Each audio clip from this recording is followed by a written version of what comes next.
A very good morning to all of you dear students. Welcome back to Gyan Manjari Modern School YouTube channel. Myself Disha Pandya and today I am going to teach you English grammar of standard 3rd. Students, in our previous session we learned about articles a, an and the. Okay? हमने इसका explanation देख लिया है. सो ये हमारा complete हो गया है. अभी आज हम उसकी एक्सरसाइज करने वाले हैं. ठीक है. So before we start the exercise we have to revise the unit again shortly. Okay. So what is articles a, an and the. Articles are the words a, n and the. They tell us something about a noun. Articles एक type के adjectives ही है. जैसे कि adjectives हमें noun के बारे में कुछ मोर इन्फॉर्मेशन प्रोवाइड करते हैं, उसी तरह से आर्टिकल्स ए, एन एंड थ वो भी हमें नाउन्स के बारे में कुछ मोर इन्फॉर्मेशन ही प्रोवाइड करते हैं. लेकिन किस तरह की नाउन, जो भी नाउन है वो एक है या एक से ज़्यादा. ठीक है. Example, there is an elephant in the zoo. यहाँ पर एलिफेंट एक नाउन है और एलिफेंट जो साउंड करता है उसके पहले का जो अल्फ़ाबेट है वो क्या है? ई. ई साउंड वोवेल. राइट. ई साउंड वोवेल. तो जब भी नाउन्स में, ठीक है, नाउन्स का जो फर्स्ट अल्फ़ाबेट है वो अगर कॉन्सोनेंट होगा, यानी कि B, C, D except 5 vowels E, I, O, U, right? E, I, O, U and A. इन पांचों अल्फ़ाबेट के सिवाय के जो भी अल्फ़ाबेट्स है वो सारे कौन है? कॉन्सोनेंट. और ये 5 वोवेल्स. ठीक है. सो वोवेल जब आता हो अल्फ़ाबेट का पहला वर्ड, जब वोवेल हो तब क्या आएगा? एन. और जो नाउन है वो सिंगुलर, ठीक है, एक ही है, सिंगुलर है, तब क्या आएगा? वोवेल. ओके. और उसके अंदर आएगा एन. एंड जब कॉन्सोनेंट है, यानी कि B, C, D, X, Y, Z, right, till Z, अगर उनमें से कोई है तो क्या आएगा? ए. जब भी नाउन सिंगुलर है तब. Okay. Use A before a noun when it begins with consonant sound. उस कॉन्सोनेंट साउंड वाले नाउन के साथ जो साउंड कॉन्सोनेंट करता हो तब क्या यूज़ होगा? ए. एंड जब साउंड वोवेल करता हो तब क्या यूज़ होगा? An. Okay. We use the when the speaker and the listener both know what they are talking about. देखिए, ए, एन कौन से आर्टिकल्स है? इनडेफिनेट आर्टिकल्स है, क्योंकि जो नाउन है उसके अकॉर्डिंग, नाउन के अकॉर्डिंग, नाउन अगर वोवेल है तो एन आएगा, एंड कॉन्सोनेंट है तो ए आएगा, इसीलिए उनको इनडेफिनेट आर्टिकल्स कहा जाता है. ठीक है. लेकिन ए, एन एंड देन क्या बचा? ध. ठीक है. तो ध का यूज़ कब आएगा? जब स्पीकर एंड लिसनर, यानी कि first person and second person, first person यानी कि speaker and listener means second person, जब दोनों ही जानते हो कि वो किसके बारे में बात कर रहे हैं, यानी कि उन दोनों को ही पता हो कि हम पर्टिकुलर इस थिंग के बारे में बात कर रहे हैं या तो इस ऑब्जेक्ट के बारे में बात कर रहे हैं, तब ऑलवेज कौन सा आर्टिकल का यूज़ होगा? ध का, क्योंकि ध एक डेफिनेट आर्टिकल है. ठीक है. एग्जाम्पल, यहाँ हमने बहुत सारे उसके देख लिए थे. ठीक है. फिर हमने ये भी पता लगा लिया था, ये तो आप फर्स्ट स्टैंडर्ड से जानते हैं कि कौन से अल्फ़ाबेट कॉन्सोनेंट है एंड कौन से वोवेल. आपको सिर्फ यही दिमाग में रखना है कि कॉन्सोनेंट साउंड है नाउन का तो ए आएगा, अगर सिंगुलर है तो एक वचन है तो, और अगर वोवेल साउंड है तो एन आएगा, वो भी जब एक वचन हो तभी. ठीक है. Use the before things that are unique, the only ones in the world. Second rule, the के बारे में हमने क्या सीखा था कि ध उन सभी नाउन्स के साथ यूज आएगा जो कि यूनिक हो, जो कि पूरे वर्ल्ड, पूरे यूनिवर्स में सिर्फ एक लौते हो, जैसे कि सन, मून, स्काई. ठीक है. ये जो सारे ऑब्जेक्ट्स हैं उनके साथ क्या आएगा? Always the. I love looking at the sun at dawn. मुझे ऑलवेज सन को देखना अच्छा लगता है जब वो अस्त होता है तब. तो सन एक सनातन सत्य है, ठीक है, और यूनिक है, पूरे यूनिवर्स में एक ही है। जब ऐसी यूनिक चीज़ों के बारे में बात होगी तब ध का यूज़ होगा। Then use the with names of rivers, seas, groups of island and mountain ranges. ठीक है, कहाँ कहाँ पर और ध का यूज़ होगा? रिवर्स के साथ में ध गंगा, ध यमुना, ध गोदावरी। ठीक है, फिर सीज के साथ ध पैसिफिक ओशियन, द हिंद महासागर ओशियन। ठीक है, उन सभी समंदरों के साथ में ध का यूज़ होगा। Then groups of island, the Himalayas, the Aravallis, जो ग्रुप्स होते हैं माउंटेन्स के, ठीक है, उनके साथ भी ध का यूज़ होगा। And mountain ranges and islands, the Maldives, okay, the Lakshadweep, ऐसे जो आइलैंड के ग्रुप्स है उनके साथ भी ध का यूज़ होगा। देखिए कहाँ कहाँ पर ध का यूज़ होगा? पहले तो रिवर्स के साथ, माउंटेन्स के साथ, सी के साथ एंड आइलैंड के साथ। ठीक है, और जो चीज़ें यूनिक है, पूरे यूनिवर्स में एक है, उनके साथ ध का यूज़ होगा। ठीक है, the Euphrates, the Red Sea, the Andamans, the Karakoram range, ये सब क्या है? जो ये ऐसे नाउन्स है जिनका ऑलवेज यूज़ ध के साथ होता है। ठीक है, यूज़ ध before titles and family names. दूसरा ध का यूज़ हमने क्या सीखा था कि टाइटल्स, कोई भी टाइटल्स है जैसे कि the prime minister, the minister, the chief minister, ऐसे कोई टाइटल्स है तो उनके साथ भी ध का यूज़ होगा। एंड फैमिली नाउन्स के साथ जैसे कि द ढोलकियाज, द खान्स, जो फैमिली का नाउन है उनके साथ भी ध का यूज़ होगा। एंड लास्ट में हमने देखा था कि कभी कभी आप सोचते होंगे कि कभी कभी ध बोलते हैं मैम, कभी कभी धी बोलते हैं। एक्चुअली इसका प्रोनाउंस करना कैसे है? ये जो लिखा है ये ध है या धी है? तो मैंने आपको बोला था कि जब भी कोई नाउन है, ठीक है, वो वोवेल से स्टार्ट हुआ होगा, अगर वो वोवेल से स्टार्ट हुआ होगा तो हम ऑलवेज ध का प्रोनाउंस एज अ धी करेंगे। क्या बोलेंगे?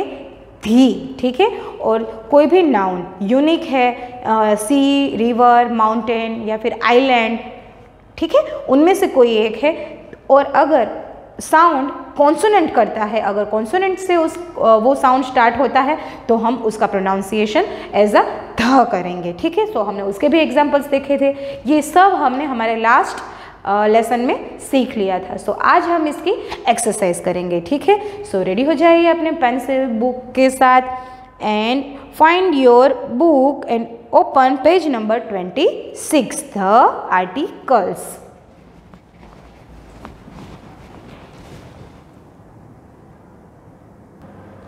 Okay students, now we are going to learn the focus exercise on page number 26. Circle the right articles.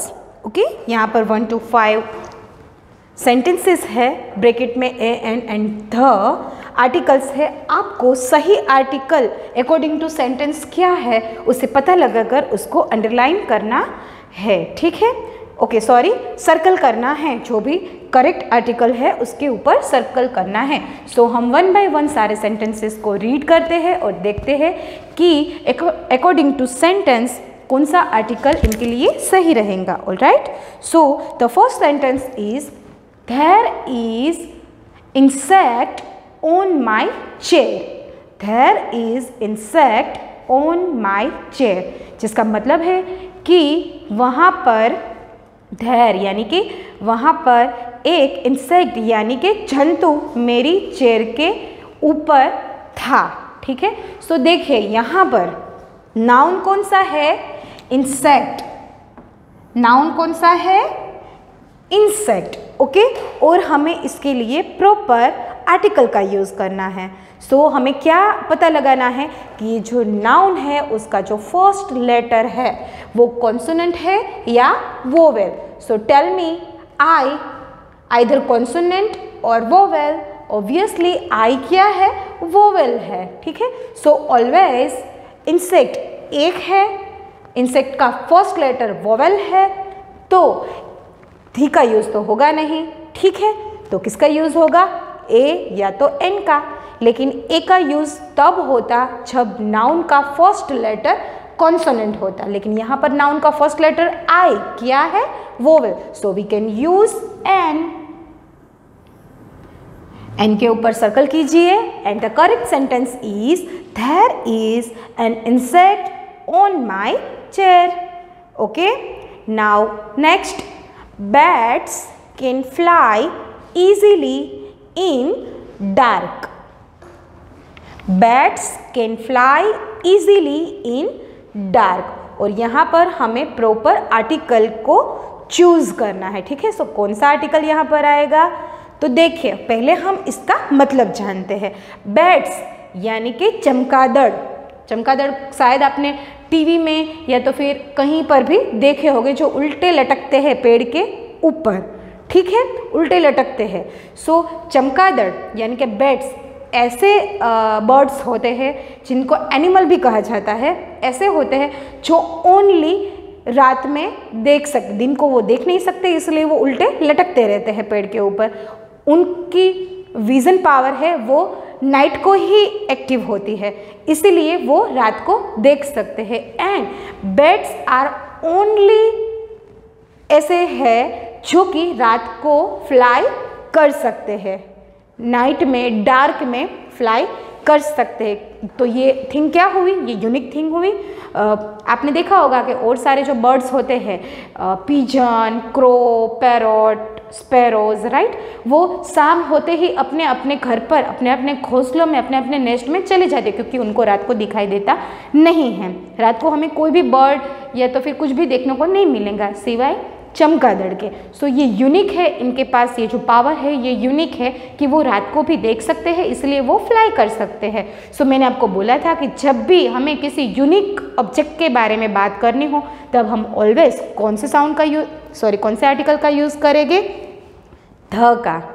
ठीक है, और यहाँ पर ये जो बैट्स है, ठीक है, ये नाउन है और इनका फर्स्ट लेटर बी है जो कॉन्सोनेंट है. और कॉन्सोनेंट साउंड के साथ हमें ध को क्या प्रोनाउंस करना है? ध. अगर यहाँ पर वोवेल साउंड होता तो हम क्या प्रोनाउंस करते? थी. लेकिन यहाँ पर हम क्या प्रोनाउंस करेंगे? The. Okay, so the right answer is the. Bats can fly easily in the dark. Okay, next, mister Nair has beautiful cottage in blank. देखिए यहाँ पर मिस्टर नायर की बात की गई है कि उनके पास एक ब्यूटीफुल कॉटेज है इन, सॉरी मैं यहाँ पर थोड़ा मिस्टेक हो गया, यहाँ पर क्या आएगा? इन हिल्स. ठीक है, मिस्टर नायर के पास हिल्स में एक ब्यूटीफुल कॉटेज है. तो यहाँ पर नाउन क्या है? Beautiful cottage. Okay, so cottage का जो फर्स्ट लेटर है वो क्या है? C. And C is a consonant sound. So यहाँ पर हम कौन से आर्टिकल का यूज करेंगे? ए. कौन से? ए. ठीक है, एंड देखिए यहाँ पर मैंने आपको बताया था कि जब भी माउंटेन्स रेंज की, सी की, रिवर्स की या तो आइलैंड की बात होती है तब हम कौन से आर्टिकल का यूज़ करेंगे उसको रिप्रेजेंट करने के लिए? ध का. ठीक है, सो हियर हिल्स. हिल्स क्या हुआ? माउंटेन रेंज ही हुआ. हिल्स यानी कि छोटे छोटे जो पर्वत होते हैं उनको क्या बोलते हैं? हिल्स, जिसका फर्स्ट लेटर है एच और एच कॉन्सोनेंट है. ठीक है, सो हम इसको क्या प्रोनाउंस करेंगे? ध. क्या प्रोनाउंस करेंगे? ध. यहाँ पर ध के ऊपर सर्कल कीजिए. Mister Nair has a beautiful cottage in the hills. Now question number 4. They saw big ship sailing in Arabian Sea. Okay, देखिए यहाँ पर कौन सा वर्ड यहाँ पर नाउन है? Big ship. Big is an adjective and ship is a noun. Okay, एक ship की बात की गई है कि उन्होंने क्या देखा? एक बिग शिप को देखा. Sailing in Arabian sea. Sailing यानी कि वो तैर रही थी. कहाँ पर? अरेबियन सी के ऊपर. So first they so a because big ship, बड़ी वाली शिप. एक है फर्स्ट लेटर कॉन्सोनेंट है, सो हम यहाँ पर किसके ऊपर सर्कल करेंगे? ए के ऊपर. ठीक है, सेलिंग इन अरेबियन सी। देखिए ये अरेबियन सी क्या है, एक समंदर का नाम, एक सी का नाम। सो सी के नाम के आगे ऑलवेज कौन से आर्टिकल का यूज होगा, ध का। और यहाँ पर अरेबियन सी का जो फर्स्ट लेटर है ए, वो वोवेल है और वोवेल साउंड के साथ हम इसको कैसे प्रोनाउंस करेंगे, धी Arabian sea. Okay, and the correct sentence is they saw a big ship sailing in the Arabian Sea. Okay, next I bought pen, eraser and notebook from the stationery shop. मैंने एक pen, एक eraser and एक notebook stationery shop से खरीदी। ठीक है, ये इस क्वेश्चन का प्रॉपर मीनिंग है। Now we solve the sentence I bought pen. मैंने एक पेन खरीदी। सो यहाँ पर ए एन या ध का यूज होगा। पेन सिंगुलर है एंड पेन का फर्स्ट लेटर कॉन्सोनेंट है। सो हम किसका यूज करेंगे, ए। देन इरेजर, एक इरेजर। यहाँ पर इरेजर में जो फर्स्ट लेटर है वो ई है, जो वोवेल है, और वोवेल साउंड के साथ हम कौन से आर्टिकल का यूज करेंगे, एन का।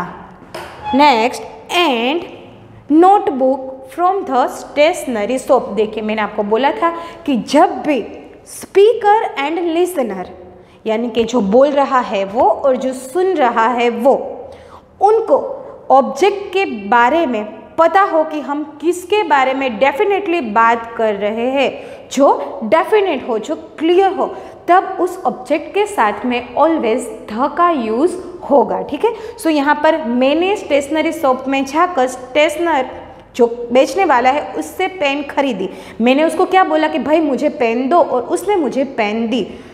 तो ऑब्जेक्ट क्या हुआ यहाँ पर, pen, sorry book, notebook. Object यहाँ पर क्या हुई, नोटबुक। मैंने तुमको जो शॉपकीपर है उसको बोला कि मुझे वो वाली बुक दो, और उसने मुझे वो वाली ही बुक दी। ठीक है, मैंने जो बुक मांगी वही दी। सो मुझे भी पता था कि मैंने क्या मांगा था और उसको भी पता था। सो एक डेफिनेट थिंग हमारे पास आई। So here notebook is a definite thing. और ऑलवेज जब first person and second person को पता हो, पर्टिकुलरली पता हो कि वो किसके बारे में बात कर रहे हैं, तब उस ऑब्जेक्ट के साथ ऑलवेज कौन से आर्टिकल का यूज होगा, ध का। कौन से आर्टिकल का, ध का। तो यहाँ पर आप ध के ऊपर अंडरलाइन, सॉरी सर्कल कीजिए। And the correct sentence is I bought a pen, an eraser and the notebook from the stationery shop. Please write down in your notebooks.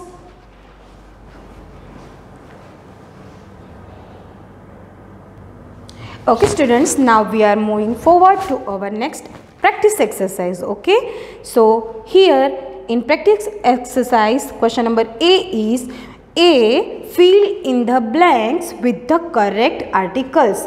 यहाँ पर एक स्टोरी का एक छोटा सा पार्ट रखा गया हुआ है आपके पेज नंबर 27 के ऊपर, और कुछ स्टोरी में कहीं कहीं पर कुछ कुछ ब्लैंक्स दी गई है। ठीक है, सो आपको क्या करना है कि स्टोरी को कंप्लीट करने के लिए यहाँ पर प्रॉपर आर्टिकल्स ए एन या तो ध का यूज़ करके इस पैराग्राफ को कंप्लीट करना है।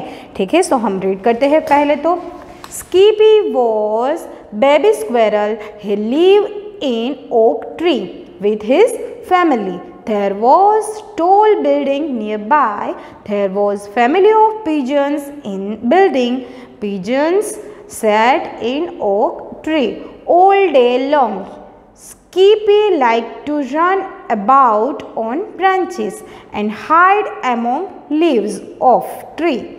Pigeons did not like this. They felt that Skippy was not a squirrel. Okay, so यहाँ पर हमें ए एन या तो ध का यूज़ करके ये जो पूरी ब्लैंक्स है पैराग्राफ में उसको फिल करना है। सो हमारा जो फर्स्ट सेंटेंस है, स्कीपी वॉज ब्लैंक बेबी। ठीक है, स्कीपी एक बेबी स्क्वेरल था, बेबी स्क्वेरल था, यानी कि स्कीपी नाम की एक यहाँ पर गिलहरी की बात की गई हुई है। और यहाँ पर जो हमारा नाउन है वो क्या है, बेबी। बेबी कॉन्सोनेंट साउंड करता है और एक स्क्वेरल की बात है तो हम यहाँ पर कौन से आर्टिकल का यूज करेंगे? A. Skippy was a baby squirrel. Okay, next, he live in blank oak. देखिए ये जो ओक है इसका मतलब एक ट्री होता है। ओक नाम का एक ट्री, वो कहाँ पर रहती थी? वो कहाँ पर रहता था? एक ओक नाम के ट्री के ऊपर। ठीक है, सो हियर नाउन हमारा क्या है? Oak tree. यहाँ पर ओक ट्री का जो फर्स्ट लेटर है वो ओ है, जो वोवेल साउंड करता है। सो हम यहाँ पर कौन सा आर्टिकल यूज करेंगे? An. Okay, he lived in an oak tree with his family. Next, there was tall building nearby. उसी के बाजू में एक टोल बिल्डिंग थी। यहाँ पर हमारा नाउन क्या है? Tall building. Okay, tall building. So tall building का जो फर्स्ट लेटर है वो क्या है? कॉन्सोनेंट। सो हम कौन से आर्टिकल का यूज करेंगे? A. Okay, now there was family of pigeons in building. ठीक है, सो हम देखिए यहाँ पर there was family of pigeons यानी कि कबूतर। वहाँ पर एक जो टोल बिल्डिंग थी वहाँ पर एक पिजन की फैमिली रहती थी। ठीक है, so first there was family, यहाँ पर क्या नाउन है? फैमिली। फैमिली पिजन्स की, लेकिन कितनी फैमिली है? एक फैमिली जिसका फर्स्ट लेटर है एफ, जो कॉन्सोनेंट है। सो हम यहाँ पर ए का यूज करेंगे। ठीक है, एंड नेक्स्ट ब्लैंक में क्या है? In blank building. ठीक है, सो हमें पता है हम पिजन की फैमिली के बारे में बात कर रहे हैं। ठीक है, जो कि एक बिल्डिंग में है, जो डेफिनेट है। ठीक है, हमें पता ही है। मैं जिसके बारे में बात कर रही हूँ वो भी आपको पता है और जिससे बात कर रही हूँ उसको भी पता है। ठीक है, सो हम यहाँ पर कौन से आर्टिकल का यूज करेंगे? The building. Now next, blank pigeons sat in blank oak tree all day long. जो पिजन्स थे वो पूरा दिन, ओक ट्री है बिल्डिंग के बाजू में, वहाँ पर पूरा दिन बैठे रहते थे। ठीक है, सो अभी यहाँ पर क्या आएगा? पिजन्स। एक से ज़्यादा है, ए और एन का यूज़ नहीं होगा, लेकिन डेफिनेट है। सो हम ध का यूज़ कर सकते हैं। The pigeons sat in the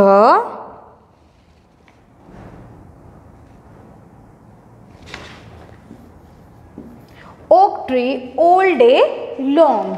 हमें पता है कि वो पिजन्स हैं, हमें पहले बात हो चुके हैं कि पिजन्स पूरा दिन ओक ट्री के ऊपर बैठे रहते थे। So the correct sentence is the pigeons sat in the oak tree all day long. Next, Skippy like to run about on blank branches.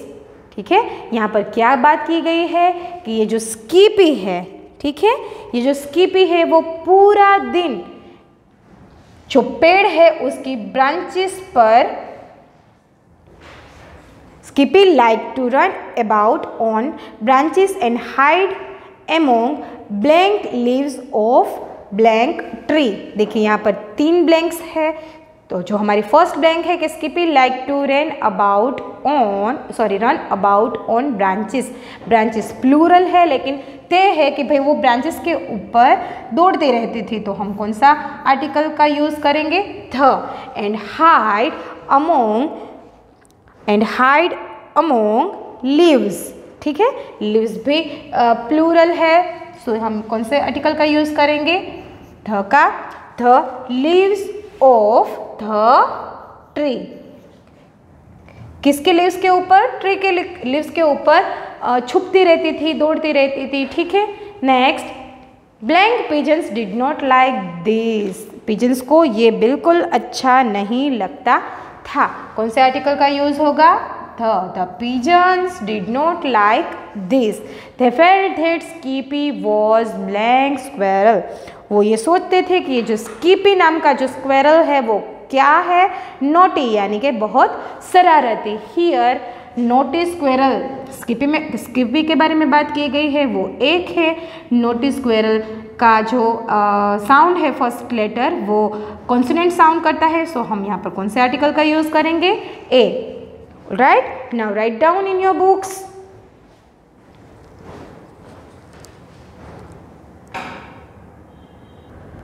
Okay students, now we will move forward to our next exercise, extension on page number 27. Extension exercise, and below extension exercise, question number A. In the following sentences, underline the word the if you think it should sound like the. देखिए यहाँ पर ये जो sentences दिए गए हैं, यहाँ पर कभी कभी कहीं कहीं ये जो वर्ड है ध, उसका जिक्र हुआ है। देखिए यहाँ पर, ठीक है। सो आपको ये पता लगाना है कि ये जो ध का यूज़ किया गया है वो ध अगर धी साउंड करता है सेंटेंस में, कहीं पर भी ये जो वर्ड है ध वो अगर धी साउंड करता है तो आपको उसके नीचे एक अंडरलाइन बनानी है, ठीक है। अगर ध साउंड करता है तो नहीं, लेकिन अगर धी साउंड करता है तो आपको उसके नीचे एक अंडरलाइन बनानी है। और हमें पता ही है कि सेंटेंस में जब ध का यूज़ होता है तो वो कब कब ध साउंड करता है एंड कब कब धी साउंड करता है। सो आई रिपीट अगेन कि जब भी नाउन का फर्स्ट लेटर कॉन्सोनेंट है तब हम और उसके आगे ध का यूज़ किया गया है तो हम उसको क्या प्रोनाउंस करेंगे? ध। एंड नाउन का फर्स्ट लेटर अगर वोवेल है और उसके जस्ट बिफोर पहले ध का यूज़ हुआ है तो हम उस ध को क्या प्रोनाउंस करेंगे? धी, ठीक है। सो आपको यहाँ पर ये पता लगाना है कि कहाँ पर ये जो ध है वो कॉन्सोनेंट लेटर के जस्ट बिफोर है या तो वोवेल लेटर के जस्ट बिफोर है। सो हम सेंटेंसेस को रीड करते हैं। देखें यहाँ पर, the honest man return all the money, ठीक है। सो यहाँ पर देखिए ये वर्ड है ऑनेस्ट, जिसका पहला लेटर एच है, लेकिन यहाँ पर इस नाउन में ये जो एच का यूज़ हुआ है वो साइलेंट है। इसको हम हॉनेस्ट ऐसे प्रोनाउंस नहीं करते, बल्कि कैसे प्रोनाउंस करते हैं? ऑनेस्ट, ठीक है। कैसे प्रोनाउंस करते हैं? Honest, alright. सो यहाँ पर ऑनेस्ट के आगे जो ये ध का यूज़ हुआ है ये एक वोवेल साउंड के साथ में हुआ है। सो हम इसको प्रोनाउंस कैसे करेंगे? धी। कैसे प्रोनाउंस करेंगे? धी। सो हम यहाँ पर एक अंडरलाइन करते हैं, धी honest man return all the money. इसको हम ध प्रोनाउंस करेंगे क्योंकि इसके पहले का जो नाउन है उसका पहला लेटर एम कॉन्सोनेंट है। सो हम इसको क्या प्रोनाउंस करेंगे? ध। सो हम यहाँ पर कोई भी अंडरलाइन करेंगे नहीं, okay. Again I read the sentence, the honest man return all the money, okay. Next, have you seen the umbrella anywhere? देखिए यहाँ पर ध का यूज़ हुआ है और उसके आगे का जो नाउन है अम्ब्रेला, उसका जो पहला लेटर है यू वो वोवेल साउंड है। क्या साउंड है? Vowel sound. सो हम इस ध को क्या प्रोनाउंस करेंगे? धी। Have you seen the umbrella anywhere? Okay.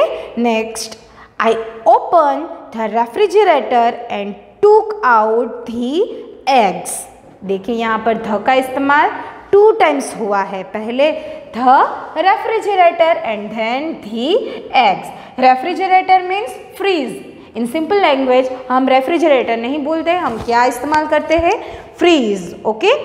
Refrigerator का फर्स्ट लेटर कॉन्सोनेंट है R, so we can say it the refrigerator took out the eggs. मैंने फ्रीज ओपन करके उसमें से कुछ अंडे बाहर निकाले। एग्स का जो फर्स्ट लेटर है वो क्या है? E. E is a consonant sound. So हम यहाँ पर इस ध को क्या प्रोनाउंस करेंगे? धी एग्स, ओके।